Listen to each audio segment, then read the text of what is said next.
নমস্কাৰ সকলোকে মই পল্লৱী আপোনালোক সকলোকে পুনৰবাৰ স্বাগতম জনাইছোঁ মোৰ চেনেল পল্লৱীজ ক্ৰিয়েশ্যনলৈ। আজি মই এটা খুব মৰম লগা বস্তু বনাবলৈ গৈ আছোঁ, য'ত মই কিছুমান পেলনীয়া সামগ্ৰীও ৰিইউজ কৰিছোঁ। যিহেতু সেইবিলাক বস্তু ঘৰত দৰকাৰ নাই, কিন্তু মই সাঁচি থৈ দিওঁ কেতিয়াবা কিবা কামত আহিব বুলি। আৰু সেইবিলাক মই আজি ইউজ কৰিছোঁ, অলপ ৰং চং সানি অলপ দেখিবলৈ ধুনীয়া কৰি ল'লোঁ। তো আহকচোন কেনেকৈ বনালোঁ আপোনালোককো দেখুৱাই দিওঁ। আৰু যদি আপোনালোকৰ ভাল লাগে আপোনালোকে ঘৰতো বনাই ট্ৰাই কৰি চাব পাৰে, কাৰণ এইটো বস্তু য'ৰ পৰা বনোৱা হৈছে একদম ফাইনেল লুকটো সঁচাকৈ বহুত মৰম লগা হৈছে। মই ভবা নাছিলোঁ ইমান ধুনীয়া হ'ব বুলি, কিন্তু দেখি এতিয়া সঁচাকৈ মৰম লাগিছে। চ' আপোনালোকে মোৰ ভিডিঅ'টো শেষলৈকে চাই থাকক। যদি ভাল পায় তেনেহ'লে লাইক কমেণ্ট আৰু শ্বেয়াৰটো কৰিবই, লগতে ঘৰতো বনাব চেষ্টা কৰিব পাৰে। আৰু আপোনালোকে যদি মোৰ চেনেলটো প্ৰথমবাৰৰ বাবে চাইছে তেনেহ'লে প্লিজ চেনেলটো ছাবস্ক্ৰাইব কৰি বেল আইকনটি বজাই দিব, যাতে মোৰ আহিবলগীয়া ভিডিঅ'বিলাক আপোনালোকে পাই থাকে। আৰু আহকচোন ভিডিঅ'টো আৰম্ভ কৰোঁ।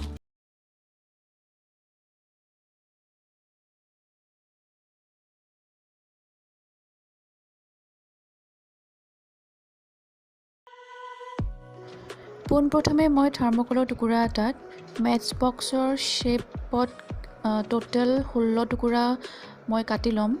কাটিবৰ কাৰণে মই ব্লেড ইউজ কৰিছোঁ, কাৰণ ব্লেডেৰে কাটিলে বহুত স্মুথ হয়। তাৰপিছত এইখিনি মই বগা কাগজেৰে, মানে ডাঠ কাগজেৰে, চাৰ্ট পেপাৰেৰে ৰেপ কৰি আঠা লগাই ধুনীয়াকৈ বনাই লৈছোঁ।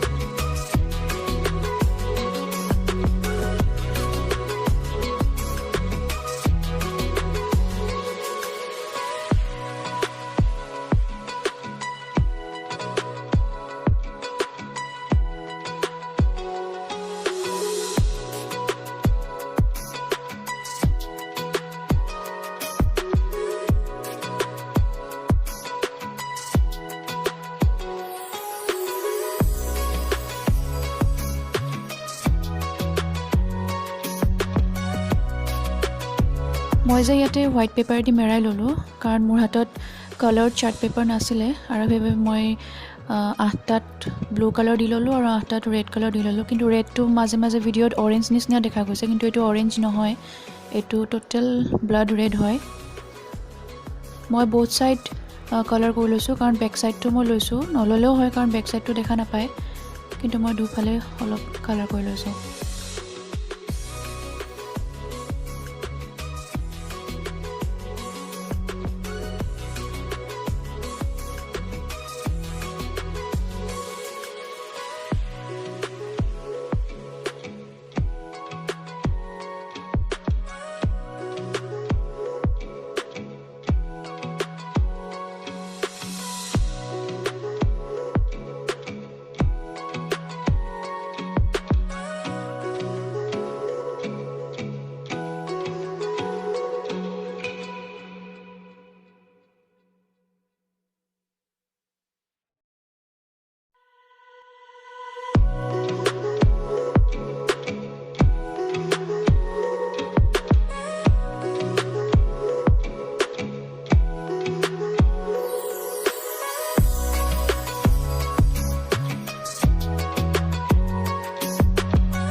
এতিয়া মই ফ্ৰণ্ট ছাইডত দেখি থকা গ্লাছকেইটা লগাম, কিন্তু এইকেইটা গ্লাছ নহয়, এইকেইটা মই চিডিৰ পৰা উলিয়াই লৈছোঁ কাটি কুটি।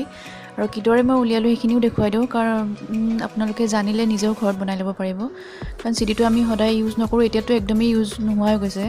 মই প্ৰথমতে 2 মিনিট তাক গৰম কৰি লৈছোঁ উতলা গৰম পানীত।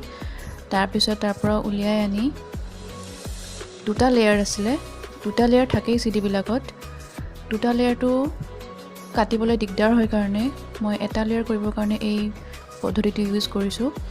তাৰপিছত এইখিনি ধুনীয়াকৈ গৰম পানীত দিয়াৰ পিছত এৰি আহে। এৰি আহিলে যিটো শ্বাইনিং পাৰ্ট আছে, যিটো দেখি আছে, শ্বাইনিং পাৰ্টটো অলপমান এতিয়া লুজ হৈছে। লুজ হোৱাৰ পিছত কেঁচিৰে কাটিব একদম সহজ। আৰু ইয়াৰ পৰাই মই এই গ্লাছ টাইপৰ হেগিটা উলিয়াই ললো দোকানত সৰু সৰু মিৰৰ বুলি ক'লে কিনিব পায় কিন্তু মই আৰু ইয়াতে ঘৰতে বনাই ললো আৰু আপোনালোকেও যদি কেতিয়াবা ইউজ কৰে এনেকুৱা বস্তু ঘৰত যদি এইটো বস্তু আছে ঘৰতে বনাই ল'ব পাৰে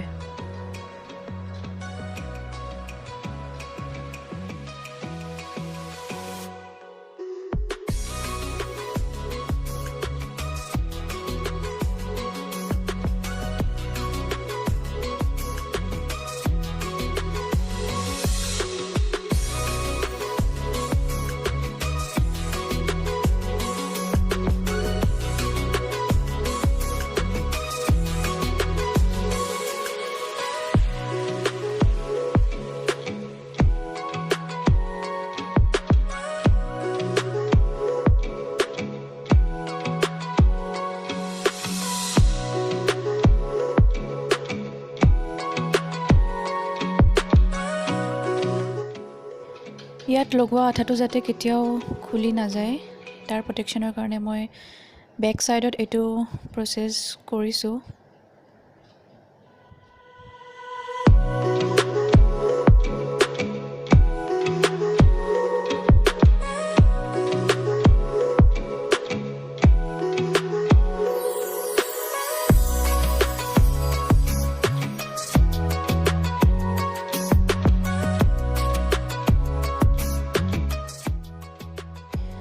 দেখাত আৰু অকণ ধুনীয়া কৰিবৰ কাৰণে মই এই গ্লাছৰ চাৰিও সাইডে এনেকৈ ডটিং কৰি গৈছো ইয়েলো কালাৰ দি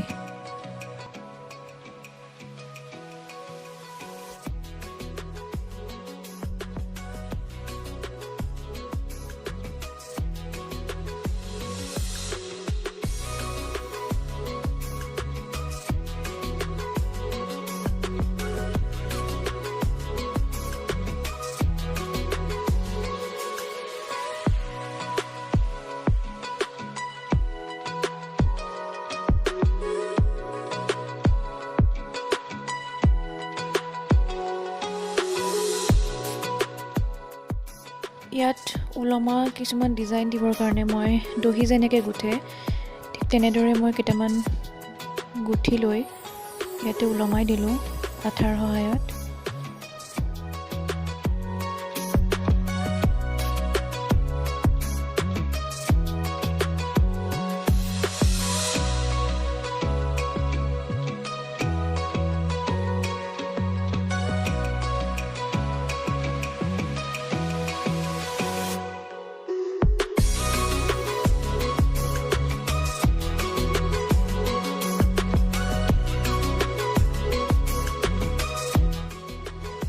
এই বস্তুকেইটা কেতিয়াবা কিছুমান কামত দৰকাৰ হয় কাৰণে মই এমাজনৰ পৰা অৰ্ডাৰ কৰি আনিছিলোঁ ঘণ্টাৰ নিচিনা একদমেই সৰু ইয়াতে মই আজি ইউজ কৰিম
এইটো প্ৰায় ৰেডি হৈ গৈছে আৰু এতিয়া ফাইনেল লুকটো চাওক কেনেকুৱা এইটো হৈ গ'ল এটা ধুনীয়া ৱাল হেংগিং আপুনি ক'ব নোৱাৰিব যে এইটো এটা পেলনীয়া বস্তুৰ পৰা বনোৱা হৈছে ইমানেই ধুনীয়া য'তেই নথক কিয় জেগাখিনি ধুনীয়া দেখিবলৈ হয় আৰু সঁচাকৈ এইটো বহুতেই মৰম লগা হৈছে আপোনালোকৰ ঘৰত ট্ৰাই কৰি চাব বনাব চেষ্টা কৰিব আৰু কিবা কিবি ইচ্ছা কৰিলে বনাই এড কৰি দিব পাৰে কিন্তু মই এইখিনিতেই সমাপ্ত কৰিলোঁ আৰু আশা কৰোঁ আপোনালোকে ভিডিঅ'টো ভাল পালে প্লিজ লাইক কমেণ্ট আৰু শ্বেয়াৰ কৰি দিব লগতে মোৰ চেনেলটি ছাবস্ক্ৰাইব কৰি দিব আৰু বেল আইকনটি বজাই দিব